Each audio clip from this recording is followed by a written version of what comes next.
Hello dear student, welcome to back my YouTube channel study by KD पर आप सभी का स्वागत है। तो आज हम लोग पढ़ेंगे structure of sperm. Structure of sperm क्या होता है हम लोग समझेंगे, बहुत ही अच्छे तरीके से देखेंगे और समझेंगे कि स्ट्रक्चर ऑफ स्पर्म क्या होता है। पहले देखेंगे कि इस जो स्पर्म होता है वो क्या होता है, इसका स्ट्रक्चर क्या है और इस फंक्शन क्या है। तो हम लोग अगर किसी भी थ्योरी को अगर पढ़ना चाहते हैं तो उससे पहले हम लोगों को उसका फिगर देखना चाहिए, डायग्राम देखना चाहिए कि डायग्राम से हम लोग किसी भी थ्योरी को या किसी भी कोई चीज को अगर आंखों से देखते हैं तो बहुत ही अच्छी तरीके समझ पाते हैं। इसलिए हम लोग देखेंगे डायग्राम को। अब आओ, आप लोगों को मैं डायग्राम के माध्यम से दिखाता हूँ कि फिगर जो इसका वो स्ट्रक्चर ऑफ स्पर्म क्या होता है। तो अब हम लोग डायग्राम को समझेंगे। हमने यहाँ पे डायग्राम को बना दिया है। देखो, डायग्राम को मैंने मुख्यतः 3 भागों में बांटा है। वैसे 4 भागों में बांट सकते हो, मैंने नेक को छोड़ दी, यहाँ पे 3 भागों में बांटा है। पहला भाग है हेड, दूसरे में मिडिल पीस आता है, तीसरे में टेल आती है। 3 भागों के माध्यम से मैं आपको स्पर्म को समझाऊंगा, नेक भी बताऊंगा। यहाँ पे देखो, ये जो सबसे प्रमुख जो होता है वो एक्रोसोम होता है। ये टोपी नुमा होता है। जो आपका स्पर्म होता है, उस स्पर्म में सबसे आगे की ओर जो पार्ट होता है टोपी के आकार का, जिसे हम लोग एक्रोसोम कहते हैं, तो वो बहुत ही मुख्य होता है। और देखो, यहाँ पे न्यूक्लियस होता है। ये न्यूक्लियस भी बहुत ही मुख्यतः यहाँ पे बहुत ही इसका वो होता है। इसके बाद देखो, ये दिख रही जो यहाँ पे प्लाज्मा मेम्ब्रेन होती है, इसमें भी मेम्ब्रेन होती है जिसे हम लोग प्लाज्मा मेम्ब्रेन कहते हैं। उसके बाद देखते हैं यहाँ पे नेक है, और फिर यहाँ नीचे आइए, ये यहाँ से इसमें देखो, ये तीसरा जो पार्ट होता है मिडिल पीस। मिडिल पीस में माइटोकॉन्ड्रिया पाई जाती है। तो आप लोग जानते हो कि जहाँ पे माइटोकॉन्ड्रिया प्रेजेंट होती है वहां पे क्या होता है, वहां पे एनर्जी होती है। जहां पे माइटोकॉन्ड्रिया आएगी वहां पे एनर्जी जरूर होगी, क्योंकि जो माइटोकॉन्ड्रिया होती है हमें एनर्जी प्रोवाइड कराती है। तो यहाँ पे देखते हैं, यहाँ पे माइटोकॉन्ड्रिया पाई जाती है। उसके बाद जो थर्ड पार्ट होता है हम लोगों का टेल, इसमें स्पर्म का जो टेल होता है थर्ड पार्ट में, हम लोग जानते हैं कि उसमें क्या होता है, वो टेल होती है।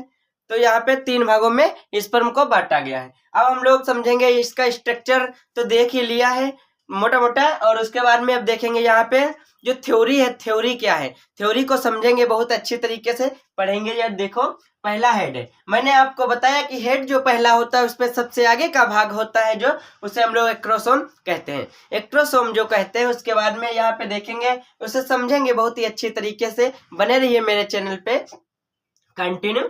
It contain mainly DNA. ये जो डीएनए होता है, क्या होता है इसमें डीएनए होता है। It is covered by A cap like structure. जो ये होता है, मैंने बताया यहाँ पे एक्रोसोम होता है, ये किसके, एक टोपी के नुमा होता है, कैप के आकार का होता है। जो शेप्ड होती है इसकी, वो कैप के आकार की होती है। उसके बाद में देखते हैं यहाँ पे एक्रोसोम क्या होता है। मैंने बताया कि एक्रोसोम जो होता है वो स्पर्म के सबसे अगला भाग होता है, उसे एक्रोसोम कहते हैं। तो यहाँ पे देखते हैं एक्रोसोम क्या होता है। तो it contain enzyme that break down the outer membrane. It contain enzymes, इसमें एंजाइम होता है। जो एक्रोसोम होता है उसमें क्या होता है, एंजाइम। जो एंजाइम होता है उसका कार्य क्या होता है, आप लोगों को मैं बता रहा हूँ, बने रहिए मेरे यूट्यूब चैनल पे। तो यहाँ पे देखो, it contain enzyme that break down the outer membrane of an egg cell. जो एग होता है वो सेल ही होती है। कहाँ पाया जाता है एग, कहाँ पाया जाता है, फीमेल में। तो वहां पे क्या होता है, यहाँ पे देखते हैं, egg cell allowing the sperm the fertile to the eggs. तो क्या होता है, यहाँ पे जो इसमें एंजाइम होता है एक्रोसोम में, वो जो एग होती है उसमें जो मेम्ब्रेन होती है, ऊपर वाली लेयर होती है। जब एंजाइम और एग आपस में मिलते हैं तो एक्स का जो मेम्ब्रेन होते हैं उसे तोड़ने का कार्य कौन करता है, एंजाइम। एंजाइम के माध्यम से एक्रोसोम जो होता है वो उस लेयर को तोड़ पाता है। इसलिए इसमें एंजाइम होता है, इसलिए मोस्ट इंपॉर्टेंट यानी वेरी मोस्ट इंपॉर्टेंट एक्रोसोम होता है, किसमें, स्पर्म में। उसके बाद देखते हैं यहाँ पे नेक। इट इज नैरो, सकरी होती है, बोले तो पतली होती है। It contain a funnel shaped basal body and a spiral cutter. ये समझ लेते हैं। उसके बाद में यहाँ पे आते हैं middle piece. Main important part यहाँ पे क्या है, मिडिल पीस।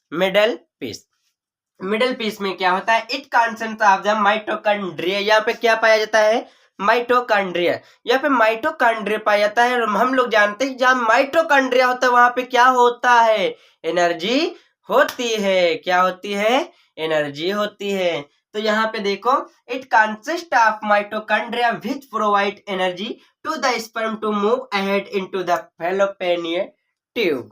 फैलोपियन ट्यूब में क्या, जो ये स्पर्म होता है इसे बहुत ही रास्ता तय करना पड़ता है, क्योंकि ये इसमें मेल पार्ट से निकल कर जब जाता है फीमेल पार्ट में तो वेजाइना के जरिए कहा जाता है फैलोपियन ट्यूब तक जाने में इसे बहुत लंबा सफर तय करना पड़ता है। इसलिए ये बहुत ही इम्पोर्टेंट है माइटोकॉन्ड्रिया की, यहाँ पे आवश्यकता होती है, बहुत ही नीड है किसकी, माइटोकॉन्ड्रिया की। माइटोकॉन्ड्रिया की वजह से यहाँ पे क्या होता है, माइटोकॉन्ड्रिया जब होती है तो उसे एनर्जी प्रोवाइड कराती है, जिससे उसको वहां तक पहुंचने में आसानी होती है। इसलिए यहाँ पे माइटोकॉन्ड्रिया का यही कार्य है कि उसे जो एनर्जी दे, इसलिए क्योंकि इसे मूवमेंट करने में, जो स्पर्म होता है मूवमेंट करने में मदद मिलती है। यहाँ पे देखो लिखा है provide energy to the sperm to move ahead into the fallopian tube. इसे आगे की ओर बढ़ाने में, किससे, स्पर्म को आगे की ओर बढ़ाने में यह एनर्जी बहुत ही लाभदायक होती है। यहाँ पे देखते हैं लास्ट पॉइंट होता है जो टेल बोले तो पूंछ। क्या, पूंछ। जो टेल होती है वो क्या बोलते हैं, उसे पूंछ। यह देखो लिखा है facilitate sperm modified essential for fertilisation. जो पूंछ होते हैं इसमें, इसी में मदद करती है। मेन इंपॉर्टेंट है एक्रोसोम।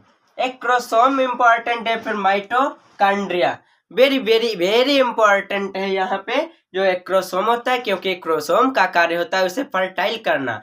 फर्टाइल तब कर सकता है जब मेम्ब्रेन को तोड़ता है। मेम्ब्रेन को तोड़ता है, एक्रोसोम में क्या एंजाइम होते हैं, उस एंजाइम के माध्यम से जो एक्स की लेयर, जो एग सेल होती है उसकी लेयर को तोड़ने में मदद मिलती है। तो आप लोगों को वीडियो अच्छा लगा होगा और कमेंट में बताएं, और मेरे YouTube चैनल पर बने रहिए। स्टडी बाई के डी।